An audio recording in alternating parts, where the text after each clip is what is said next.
성경 열왕기하 5장 1절에서 4절 말씀. 아람 왕의 군대 장관 나아만은 그의 주인 앞에서 크고 존귀한 자니 이는 여호와께서 전에 그에게 아람을 구하게 하셨습니다. 그는 큰 용사이나 나병한 자더라. 전에 아랍 사람이 떼를 지어 나가서 이스라엘 땅에서 어린 소녀 하나를 사로잡음에 그가 나아만의 아내에게 수정들더니 그의 여주인에게 이르되 우리 주인이 사마리아에 계신 선지자 앞에 계셨으면 좋겠나이다. 그가 그 나병을 고치리이다 하는지라. 나아만이 들어가서 그의 주인께 아뢰어 이르되 이스라엘 땅에서 온 소녀의 말이 이러이러하더이다 하니. 요한복음 4장 3절에서 26절 말씀. 유대를 떠나사 다시 갈릴리로 가실새 사마리아를 통과하여야 하겠는지라. 사마리아에 있는 수가라는 동네에 이르시니 야곱이 그 아들 요셉에게 준 땅이 가깝고 거기 또 야곱의 우물이 있더라. 예수께서 길 가시다가 피곤하여 우물 곁에 그대로 앉으시니 때가 6시쯤 되었더라. 사마리아 여자 한 사람이 물을 길러 왔으며 예수께서 물을 좀 달라 하시니 이는 제자들이 먹을 것을 사러 그 동네에 들어갔음이로라. 사마리아 여자가 이르되 당신은 유대인으로서 어찌하여 사마리아 여자인 나에게 물을 달라 하나이까 하니 이는 유대인이 사마리인과 상종하지 아니함이로라. 예수께서 대답하여 이르시되 내가 만일 하나님의 선물과 또 내게 물 좀 달라 하는 이가 누구인 줄 알았더라면 내가 그에게 구할 것이요 그가 생수를 내게 주었으리라. 여자가 이르되 주여 물 길를 그릇도 없고 이 우물은 깊은데 어디서 당신이 그 생수를 얻겠사옵니까? 우리 조상 야곱이 이 우물을 우리에게 주셨고 또 여기서 자기와 자기 아들들과 짐승이 다 마셨는데 당신이 야곱보다 더 크니까. 예수께서 대답하여 이르시되 이 우물을 마시는 자마다 다 목마르려니와 내가 주는 물을 마시는 자는 영원히 목마르지 아니하리니 내가 주는 물은 그 속에서 영생하도록 솟아나는 샘물이 되리라. 여자가 이르되 주여 그런 물을 내게 주사 목마르지도 않고 또 여기 물길로 오지도 않게 하옵소서. 이르시되 가서 내 남편을 불러오라.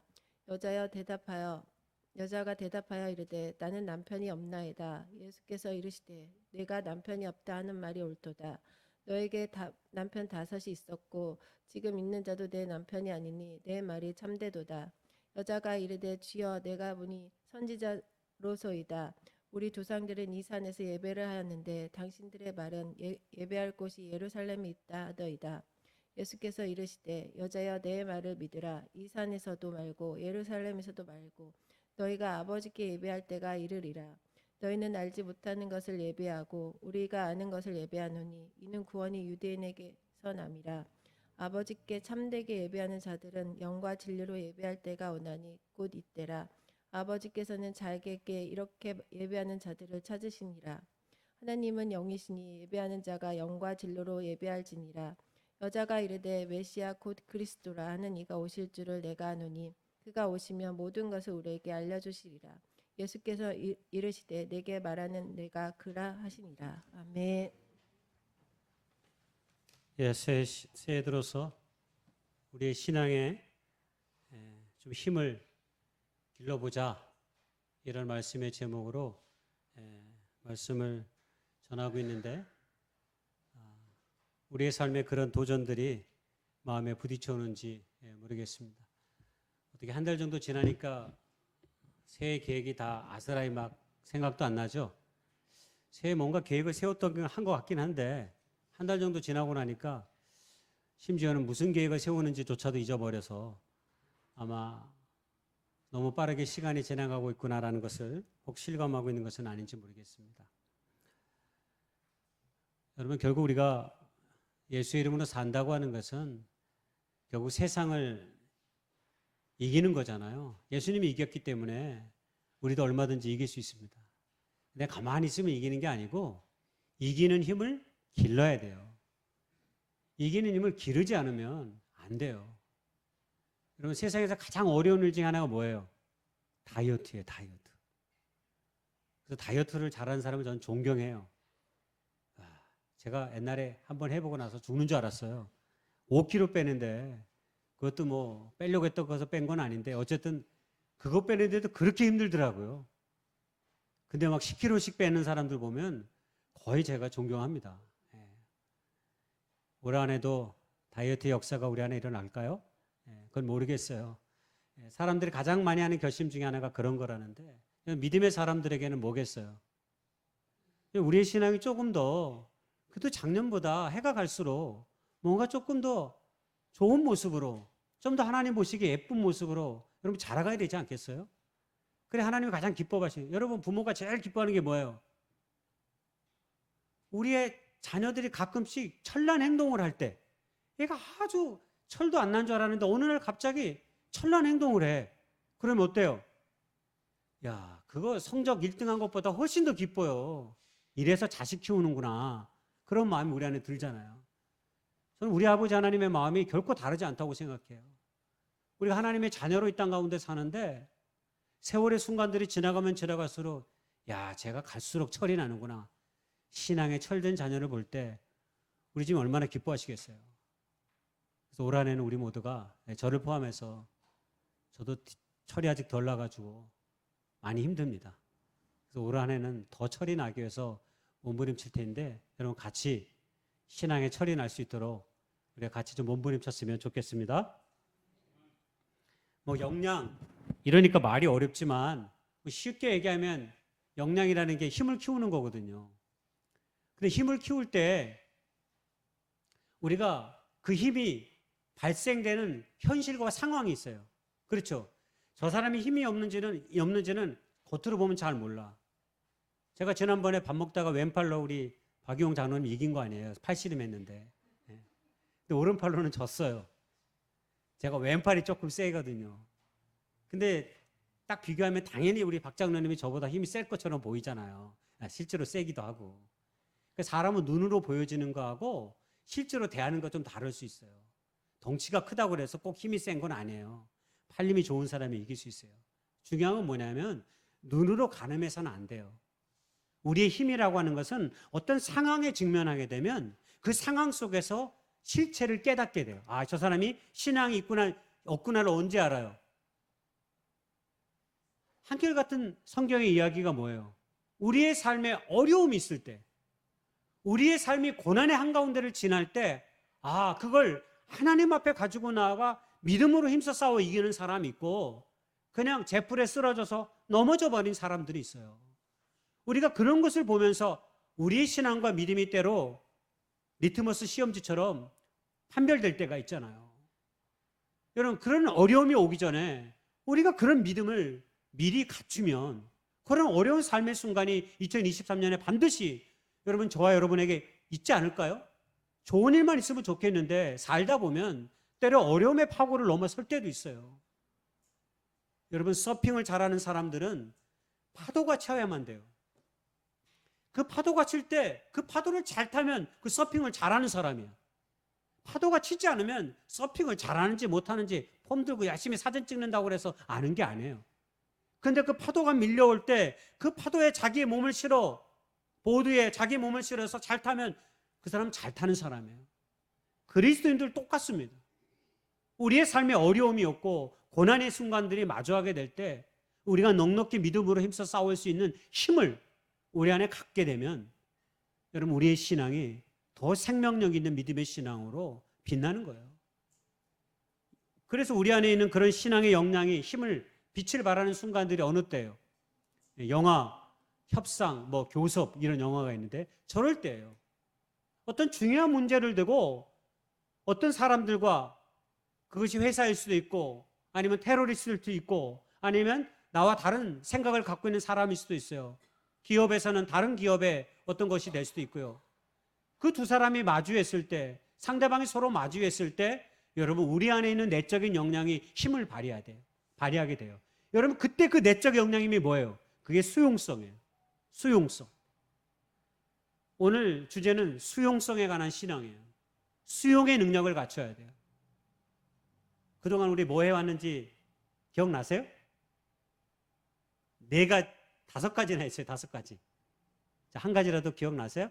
우리가 새해에 갖춰야 될 신앙의 역량의 힘. 이럴 때 우리 이창호 장로님께서 정답을 말해주시면 좋은데. 예. 예.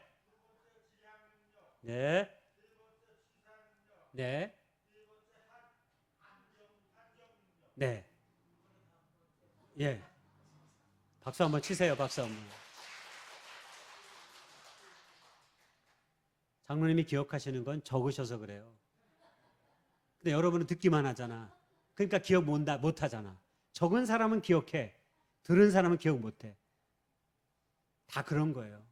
뭐예요? 한 번 더 수고하는 거예요.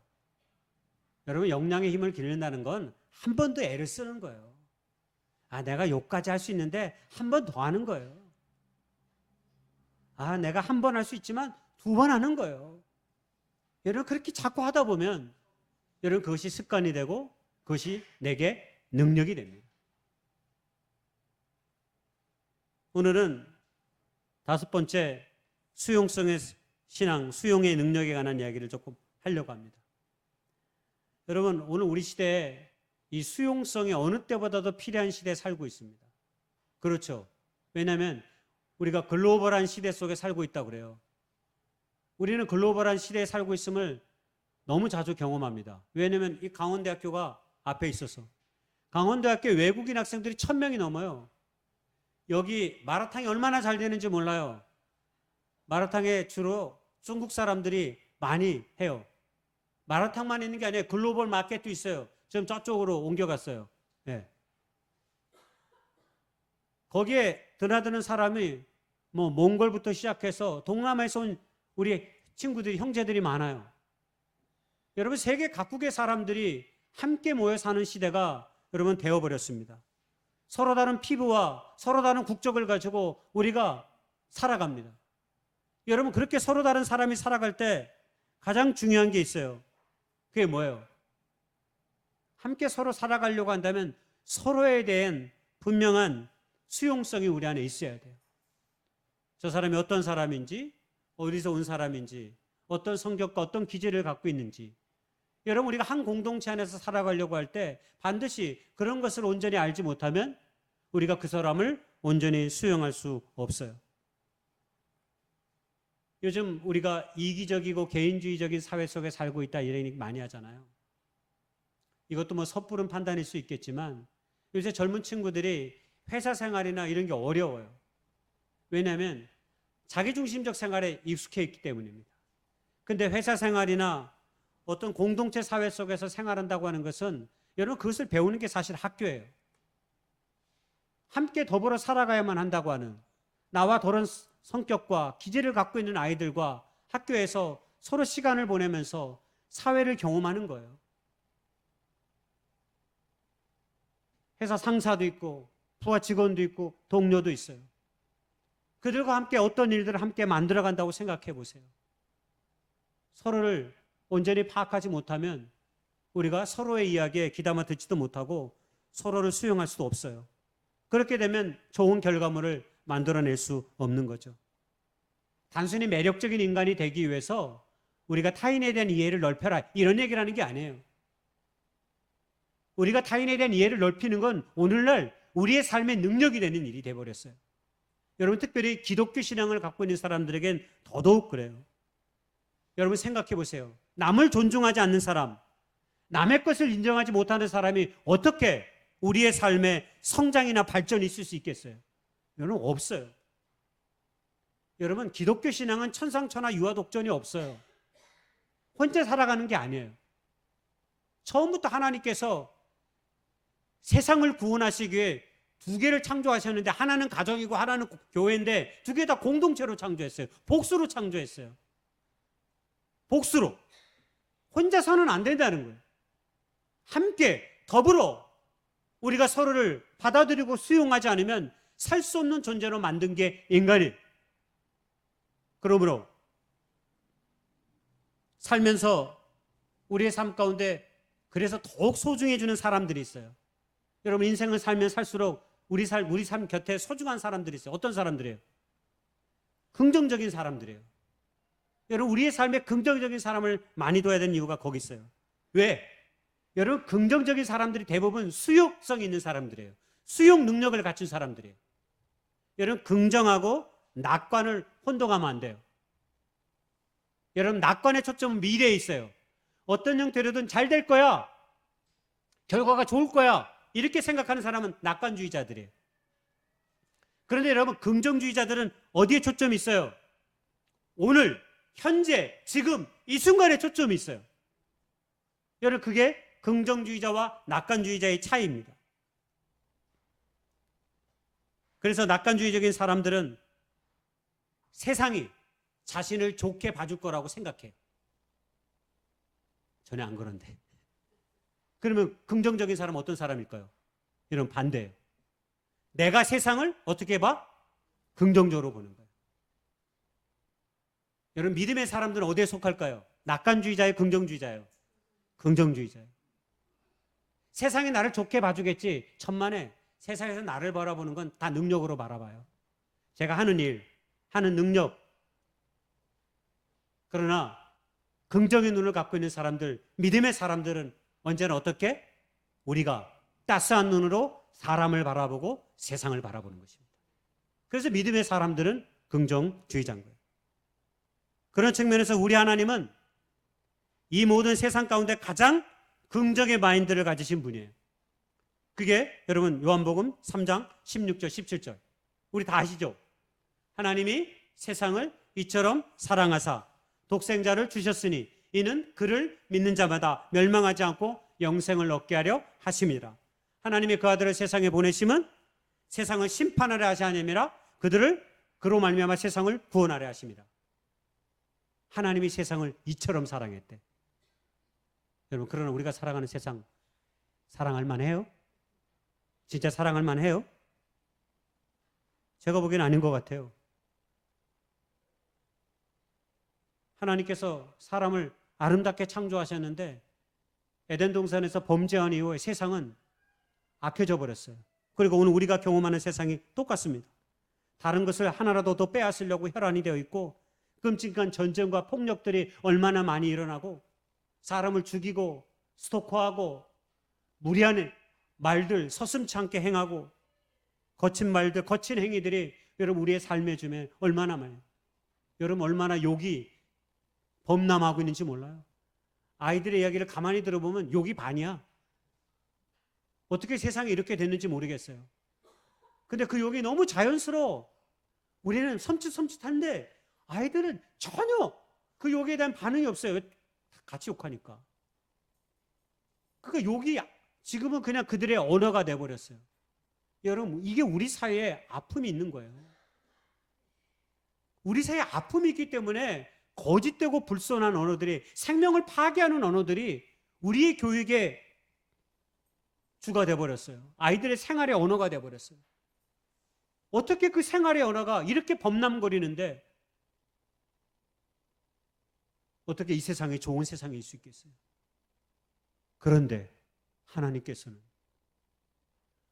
이 세상을 구원하시기 위해 당신의 독생자 예수 그리스도를 우리에게 보내주셨다는 거 아니겠습니까? 무슨 말입니까?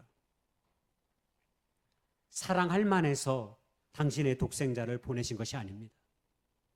사랑해야 되기 때문에 제가 연초에 했던 설교, 뭐 하는 것보다 뭘 알아? 감사합니다. 또 잊혀주셔서. 하고 싶어하는 일보다 해야 하는 일을 해라. 하고 싶은 일보다 해야 하는 일을 해라. 여러분, 우리의 삶의 완성과 기결은 내가 하고 싶은 일보다 내가 마땅히 해야 하는 일을 통해서 완성될 때가 더 많아요. 근데 어릴 때는 내가 하고 싶은 일에 초점이 많아요. 근데 왜 사람들이 지난주에도 소개했지만 왜 혈액형, MBTI, 왜 다중지능 이론 막 이런 거 할까요? 결국 그 사람이 무엇을 해야 되는지를 알게 해주시기 위해서예요. 그리고 그 일을 해야만 그 사람에겐 삶의 성취와 기쁨이 있어요. 그래서 삶이 완성되는 거거든. 하나님 안에 있는 사람들은 하나님의 말씀 안에서 그 길을 찾는 거예요.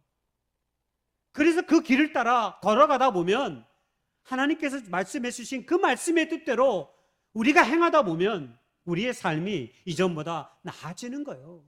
조금씩 우리 안에 빛이 드러나고 우리 안에 예수의 형상이 조금씩 비춰지는 거예요. 1월 내내 제가 신앙의 영향을 갖자고 외치는데 결국 세상을 바꾸기 위해서는 내가 먼저 변화되어서 참된 신앙의 힘을 갖지 않으면 안 되는 거죠. 여러분, 그럴 때 여러분이 받아들일 수 있어야 되잖아요. 하나님의 거룩한 말씀을 내 것으로 받아들일 수 있어야 되잖아요. 여러분, 그 받아들임이 없이 어떻게 새로운 길로 나아갈 수 있습니까? 여러분, 모든 복음은 수용에서 비롯돼요. 수용. 받아들여야 돼요. 믿음은 그래서 어디서 난다? 들음에서 나는 거예요. 왕의 자세를 가지고 듣는 게 청이에요.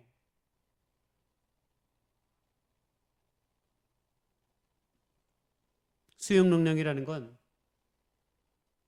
다름을 함께 받아들이는 능력, 이것입니다. 한번 따라서 해보겠습니다. 다름을 힘껏 받아들이는 능력. 학문적 정의가 그 밑에 나와 있지만 그냥 그건 학문적 정의입니다. 그냥 읽으시고 말고 여러분이 기억해야 될 것은 다름을 내가 힘껏, 그냥 대충이 아니라 힘껏 받아들이는 능력.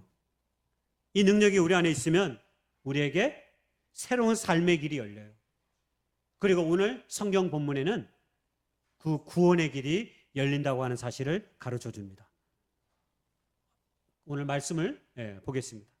요한복음 4장에 보니까 오늘 우리가 함께 읽었는데 사마리아 한 여인과 예수님께서 대화를 나누는 게 오늘 성경 본문의 초점입니다.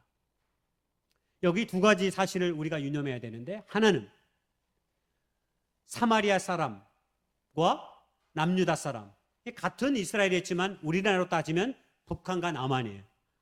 남유대에 있는 사람들과 저 북이스라엘에 있는 사람들과 사회적인 관계, 이것에 대해서 우리가 깊이 있게 알아야 합니다.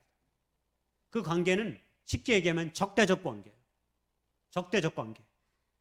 원래는 형제인데 적대적 관계가 된 거예요. 남과 북이 원래는 한민족이에요. 그런데 6.25 전쟁 이후에 우리가 적대적 관계가 돼버렸어요. 그리고 또 다른 하나는 사마리아 한 여인과 예수님과의 만남입니다. 이 두 가지를 우리가 기억하면서 오늘 본문의 내용을 생각해 봐야 돼요. 첫 번째가 뭐라고 그랬어요? 사마리아 사람과 남쪽에 있는 유대인들과의 사회적인, 역사적인 관계를 우리가 생각해 봐야 합니다. 솔로몬 이후에 남과 북이 갈라졌어요. 그리고 나서 북이스라엘이 아시리아라고 불리는 나라에 의해서 721년에 BC 8세기에 점령당했어요. 그런데 이 아시리아 사람들이 갖고 있는 정책이 뭐였냐면 통혼 정책이었어요. 통혼이라고 하는 것은 아시리아 사람들을 데려와 가지고 북이스라엘 사람들과 결혼을 시켰어요. 그리고 많은 사람들을 이주시켜 가지고 여기서 아시리아의 문화를 만들어내기 시작했어요. 그러니까 남쪽에서 보니까 저 북이스라엘 사람들이 남의 나라의 말발굽알에 잡히면서 애통해하는 마음을 가진 게 아니라 저들이 결혼하고 아시리아의 문화에 흡수되고 그러니까 저것들은 완전히 이제 버렸네. 더 이상 하나님의 백성들이 아니야. 라고 손가락질하기 시작한 거예요. 그래서 그들을 원수처럼 여긴 거예요. 우리나라로 따지면 일본 사람들이 대한민국을 1910년에 한일합방시키고 나서 어떤 일을 폈어요? 내선일체라고 하는 이름으로 일본 사람들을 한국에 데려와서 한국인과 결혼시키고 한국 사람들을 일본에 데려와서 결혼시키고 한국 사람들을 일본에 유학시키고 그래서 일제시대 때 공교롭게 일본 동경에서 유학한 사람들이 많아요. 그 이유 중에 하나가 그런 목적이었어요. 일본에 가서 유학할 수 있는 길을 많이 열렸어요. 물론 그 중에 많은 사람들은 다 일본 사람이 된 게 아니라 독립운동의 힘을 기르기도 하고 위대한 민족의 독립운동가로 자란 사람들도 많아요. 윤동주도 당연히 그렇게 걸어갔지만 다시 돌아와서 항일 시인처럼 그렇게 멋진 시를 발표하기도 했던 거죠. 그런 정책을 오랫동안 피다 보니까 북이스라엘 사람들의 민족의 정통성은 다 사라진 거예요. 그래서 상종조차 하지 않은 거예요. 그래서 오늘 성경에 여인이 남유다의 사람들을 우리와 상종조차 하지 않는데 왜 당신이 나에게 물을 달라 하느냐 이런 얘기를 했던 거예요. 그런데 남유다 사람들만 사마리아 사람들에게 그런 불구대천의 원수로만 생각했던 건 아닙니다. 역사에 보면 사마리아 사람들도 남유다의 사람들에 대해서 엄청난 미움과 원망을 갖고 있는 일들이 일어났어요. 우리가 한 번쯤 들어본 알렉산더 대왕 시절에, 그걸 헬레니즘 시대라고 그러는데, 그 알렉산더 대왕 시절에 그때 BC 한 4세기쯤 되는데 이 사마리아 사람들이 헬레니즘이 지배하고 있는 그때에 스스로 민족의 정통성을 주장하면서 독립성을 외쳐요. 그래가지고 한 일 중에 하나가 BC 400년에 그림신산, 사마리아의 그림신의 산에서 성전을 세워요. 예루살렘 성전이 아닌 그림신산의 성전을 세워요. 그리고 북이스라엘 사람들은 그곳에서 하나님에 대한 민족의 신앙의 정통성을 가지고 막 싸우기도 하고 막 그래요. 그러니까 사마리아 사람들이 남유다의 사람들이 생각하는 것처럼 그렇게 나쁜 사람들이 아닌 거예요. 그런데 결정적인 사건이 언제 벌어지냐면, 예수님이 태어나기 전에 한 100년 전쯤에 이스라엘이 잠깐 외세로부터 독립했던 때가 있었는데, 그때가 하스모니아 왕국 때예요. 그때 하스모니아 왕국 때 남유다의 사람들이 사마리아 성읍을 점령했는데, 그때 그림신산 성전을 다 파괴해버리고 사마리아 도시들을 다 점령하면서 수많은 사람들을 죽였어요. 그래서 북이스라엘 사마리아 사람들이 남유다의 사람들에 대해서 원수처럼 생각했던 거예요. 그러니까 단순히 남쪽에 있는 사람들이 북쪽에 있는 사람들을 원망한 이유만 타당한 것이 아니라, 북쪽에 있는 사람들도 남유다에 사는 사람들에 대해서 충분한 원망을 가질 만한 이유가 그들의 역사 가운데 있었다라고 하는 사실입니다. 한마디로 역사의 아픔의 긴 강이 사마리아 사람들과 유대인들 간에 놓여 있는 것이죠. 그리고 또 두 번째 생각해 볼 수 있는 것은 한 여인과 예수님과의 대화죠. 여러분, 이 여인의 이야기를 우리가 다 알잖아요. 정오에 물을 길러 왔어. 그리고 남편이 5이야. 여러분, 어떤 상황이에요? 보통 이스라엘 사람들은 햇빛이 뜨거울 때 물을 길러 오지 않아요. 중동의 사회 속에서 우물이라고 하는 것은 그들의 삶의 근원이에요. 그렇기 때문에 이른 아침이나 해가 질 저녁에 물을 길러 옵니다. 낯을 피해서. 근데 이 여인은 가슴 아픈 자신의 과거가 있어. 아픔이 있어. 그래서 사람들의 눈을 피해 정오에 물을 길러 왔던 거예요. 남편이 5이라고 한 것은 그 여인의 생에 얼마나 큰 아픔의 현실이 그에게 있었던 것을 알 수 있는 거죠. 그 모든 아픔을 온몸으로 받아내면서 근근히 삶을 살아왔던 것이죠. 그런 그에게 예수님이 한 줄기 희망의 빛으로 다가온 것이죠. 생수처럼 다가온 것이죠. 그리고 자기 안에 그 영혼의 갈급함이 예수님과 대화를 통해서 해소될 유일한 길은 예수님 안에 있다라고 하는 사실을 깨달으면서 나아간 것이죠. 그리고 이 말씀의 뒤를 읽진 않았지만, 목마르지 않는 생명의 주로 오신 예수님을 이 여인이 받아들이고, 메시아신 주님을 받아들이고 당당하게 마을로 돌아가 사람들에게 자신을 드러내고 사람들에게 이 땅에 메시아가 왔음을 전하는 놀라운 역사를 일으키는 것이 요한복음 4장의 말미에 나타납니다. 여인에게는 사회적인 장벽이 1차적으로 가로막혀 있었고, 2차적으로는 개인적으로 누구에게도 말할 수 없던 고통과 아픔의 비극을 안고 삶을 살아왔지만 결국 주님을 만나 새로운 삶의 길을 연 이야기가 오늘 본문의 이야기인 거죠. 저는 이 여인을 통해서 수용 능력의 삶이 한 여인을 어떻게 구원에 이르기지를 2가지로 짧게 얘기해 보려고 합니다. 첫 번째가 상대를 이해한다는 것입니다. 여러분, 수용의 기본은 앞서도 얘기했지만 상대방을 이해하는 데 있어요. 상대방의 입장과 상황을 아는 것에 있어요. 여러분, 이건 경쟁이 아니에요. 여러분, 그러나 그 목적이 중요해요. 상대방을 받아들이려고 할 때 내가 경쟁에서 싸워 이기려고 받아들이는 건 참된 수용이 아니에요. 목적이 뭐예요? 우리에게는 공존이 목적이에요. 상생이 목적이에요. 함께 더불어 사는 것. 이것이 복음 안에 있는 하나님의 사람들이 갖고 있는 수용의 능력이에요. 여러분, 우리가 예수의 복음을 전하면서 사람들에게 우리의 교회를 이끌려고 합니다. 여러분, 우리 안에 있는 분들을 잘 이끄십시오. 믿음이 없는 사람들은 가만히 일어나서 와, 오늘 교회 가야겠다는 생각을 할까요, 안 할까요? 절대로 안 합니다. 죽었다 깨도 안 합니다. 근데 누군가가 맨날 귀찮게 하는 그 집사님이 또 아침에 전화했네. 귀찮아서라도 오늘 한 번은 나가야 되겠다. 여러분, 그래서 나가면 역사가 일어날지도 몰라요. 근데 여러분이 전화도 안 하고 아무 관심도 없고 그러면 그분은 계속 그냥 편안한 잠을 주일마다 주무시는 거예요. 여러분, 우리가 왜 그래야 되는 거예요? 우리의 복음이 얼마나 좋은지, 예수 안에 있는 것이 내게 생명의 삶을 살게 하는 힘이고 이 땅에서뿐만 아니라 영원한 소망으로 우리 길이 끝나는 사실을 예수님을 통해 우리가 깨닫고 알게 됐잖아요. 우리가 알게 된 이 복음, 우리가 깨달은 이 놀라움, 이 신비, 이 복음의 신비, 여러분 이거 나누기 위해서 여러분 우리 여기 앉아 있는 거 아니에요?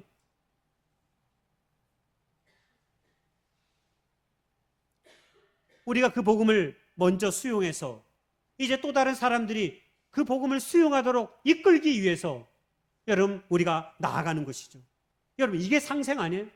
이게 우리가 함께 더불어 살아가는 일 아니에요? 앞을 못 보는 사람이 있었어요. 이 사람의 머리에 물동이를 딱 머리에 이고 한 손에 등불을 켜고 막 길을 나서요. 하나는 물동이를 쥐고 불을 켜고 막 나서. 지나가는 사람들이 킥킥킥 웃어. 그러다가 한 사람이 물어요. 여보시오, 당신은 앞도 못 보면서 왜 등불을 켜고 그러고 걷소? 등불이 무슨 소용이라고?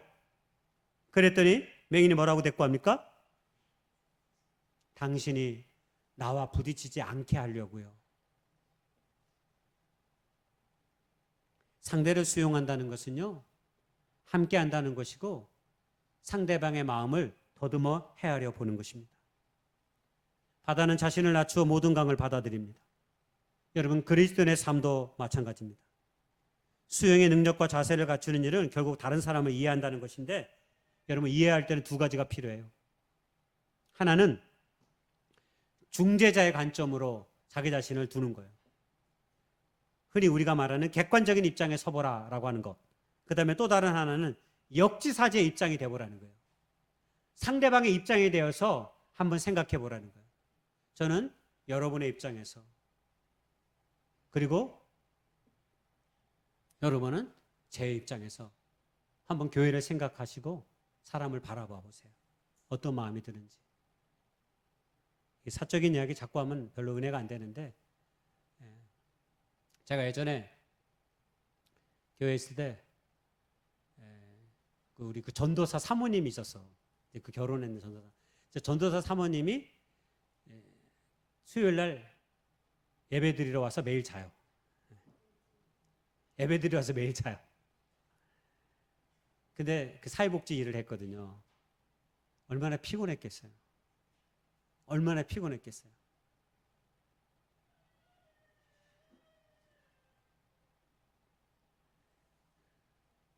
더 깊은 얘기를 하면 안 될 것 같고, 우리 아내가 한때 오랫동안 일을 했거든요. 어린이집 원장을 오랫동안 해가지고 별로 이렇게 잠이 없는 사람이에요, 저 사람이. 근데 언젠가 한번 잤던 것 같아요. 근데 왜 자지? 그랬더니 나중에 그 사모님을 보고 제가 다 이해하게 됐어요. 그래서 조는 사람에게 절대 뭐라고 안 그래요. 왜냐면 하루 종일, 그러니까 왜 그랬냐면 내가 성도들을 이야기하기 참 쉽지가 않아요, 솔직히 말하면. 물론 저도 일해본 경험이 있어요.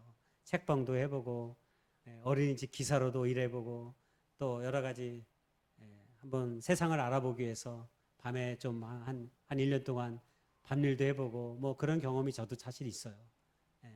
그런데 그 짧은 경험 가지고 평생 동안 현장에서 일하며 노동한 사람의 마음을 제가 어떻게 다 알겠어요. 그래서 잘 모른다고 생각해요, 늘 솔직히. 몸이 얼마나 고단하겠어요. 피곤하겠어요. 농사 짓는 분들은 더더욱 그러시겠죠. 그러니까 역지사지의 입장이 돼서 무엇인가를 이해한다는 건 그래서 되게 어려운 일이에요. 그런데 우리가 참된 수용 능력을 갖추려면 그렇게 충분히 생각하고 이해하는 게 필요해요. 두 아들이 있었는데 피자를 갖고 막 서로 싸워요. 형이, 야, 내가 형이니까 내가 이 피자를 나누겠다고 그래요. 동생이 반대합니다. 왜? 형이 나누면 분명히 자기는 크게 잘라가지고 지가 먹고 작은 거는 나보고 먹으라고 그럴 테니까. 동생은 절대 안 된다고 그래. 반대해요. 그래가지고 어머니가 중재에 나섰어요. 형의 입장도 존중해주고 동생의 입장도 존중해 줄 수 있는 방법이 없을까? 어머니가 제안을 했어요. 얘들아 이리 와라. 그래도 우리 집안에 형인데 형이 이 피자를 자르는 게 지극히 온당하지 않겠니? 형이 이 피자를 잘라라. 그러나 자르고 난 뒤에 제일 먼저 손을 대는 것은 동생이 한다. 동생이 먼저 피자를 먹는다. 그 얘기를 했어요. 자, 피자 어떻게 잘려질까요? 예. 하나라도 더 크게 자를까봐 형이 온 힘을 다해서 한가운데를 정확하게 잘라냅니다. 수용한다는 건 이런 겁니다. 그냥 막연한 게 아니고 상대방을 충분히 생각해 보면서 역지사지 입장으로 때로 생각해 보기도 하고, 그리고 때로는 중재자의 관점으로 자기 자신을 두기도 합니다. 오늘 예수님께서 여인과의 이야기 가운데 그 이야기가 나와요. 자신의 남편 이야기를 하다가 엉뚱하게 불편하니까 사마리아 이 여인이 예배의 장소에 대해서 물었어요. 우리 조상들은 이 그린시산에서 예배한다고 했는데 당신들은 늘 예배할 곳이 예루살렘이라고 말하지 않느냐. 그때 우리 주님의 답이 뭐였어요? 23절에 나오는데 장소를 얘기 안 하셨어요. 그때는 장소가 중요한 게 아니라 예배하는 대상과 예배자의 마음이 중요하다고 그래서 하나님의 영이시니 예배하는 자가 영과 진리로 예배할지니라. 장소가 중요한 게 아니라고 얘기했어요. 이건 뭐예요? 제가 보기엔 중재자와 역지사지의 입장에서 예수님께서 수용성을 가지고 접근하신 거예요. 여러분, 이해란 이런 것입니다. 이 여인에게 이 예수님의 말씀이 얼마나 은혜가 됐겠어요. 생각해 보세요. 그러니 이해가 되는 이 말씀을 받아들여 결국 자신의 신분과 처지에 굴하지 않고 뛰쳐나가 예수의 복음을 전하는 사람이 된 거죠. 두 번째는 수용 능력의 본질은 용서입니다. 왼쪽에 있는 저 노란색의 저기는 어떤 한 회사 사원이 외국계 회사에 채용심에 응시했는데 떨어졌어요. 한 여성 지원자가. 그것도 최종 면접까지 갔는데 떨어졌어요. 그래서 회사에서 메일을 보냈습니다. 내역은 불합격 통지였는데 문구가 너무나 정중했어요. 당신은 참 괜찮은 사람이고 좋은 사람이다. 훌륭한 인격과 성정을 가지고 있는 것처럼 보여진다. 단지 이번에 우리가 약간 맞지 않아서 당신을 우리가 부득이하게 떨어뜨렸을 뿐이지 당신은 충분히 어디에서든 무엇을 하든 성공할 만한 삶의 능력을 갖춘 사람이다 라고 메일이 왔어요. 그랬더니 이 여성 지원자가 너무 위로를 받은 거예요. 세상에 이런 답변을 받아보긴 처음이었거든요. 회사에서는 그냥 달랑 문자 한 줄 딱 오지. 떨어졌습니다. 합격했습니다. 언제까지 오십시오.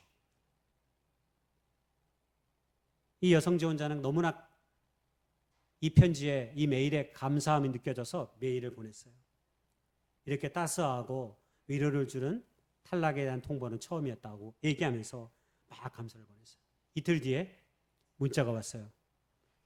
당신이 회사에 합격했다는 통지를 받았습니다. 무슨 말입니까? 그 회사는 최종 면접 대상자로는 5명의 사람들에게 다 불합격 통지를 보냈습니다.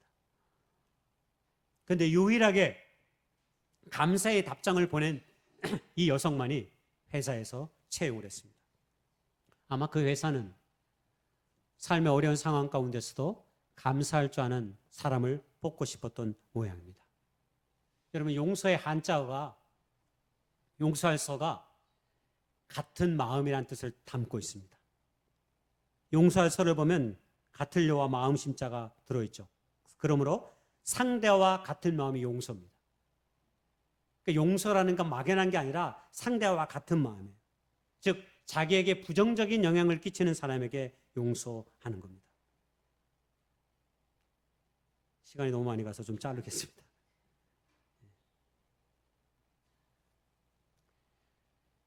성경에 이 용서를 잘 보여준 한 사람이 있는데, 제가 생각해 보니까 이 나만 장군의 집에 포로로 잡혀온 이스라엘의 여종이었어요. 이 열왕기에 나오는데 그 여종이 포로로 잡혀왔어요. 아람 군대. 그리고 아람의 군대 장관의 집에 여종으로 일했어요. 근데 군대 장관이 우리가 알듯이 나병 환자야. 피부병으로 어려움을 당하고 있어. 근데 공교롭게 여종이 그걸 가슴 아파해. 자기가 지금 포로로 끌려와놓고. 그리고 안주인에게 우리 주인이 병을 치료할 수 있는 길이 있다.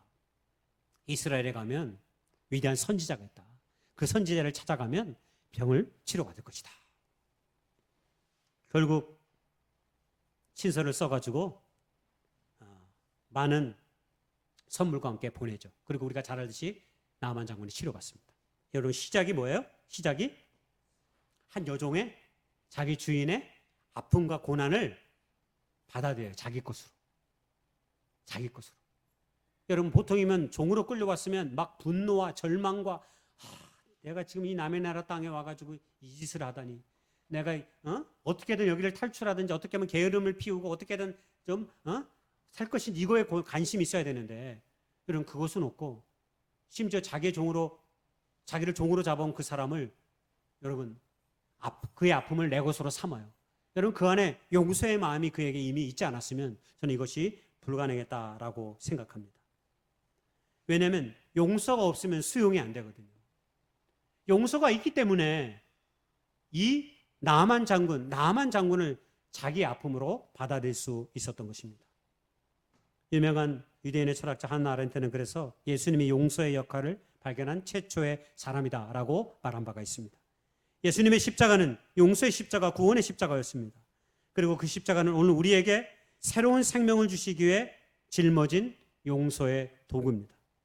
저는 이 포로로 잡힌 유대인 여종이 마음에 조금이라도 이 마음이 있지 않았다면 굳이 자기를 부리는 주인의 질병에 대해서 안주인에게 얘기하고 그 처방의 방법까지 알려줄 필요가 없었을 것입니다.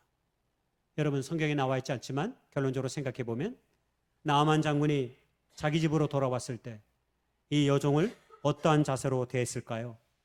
아마 모르긴 몰라도 다른 처사를 보여줬을 것입니다.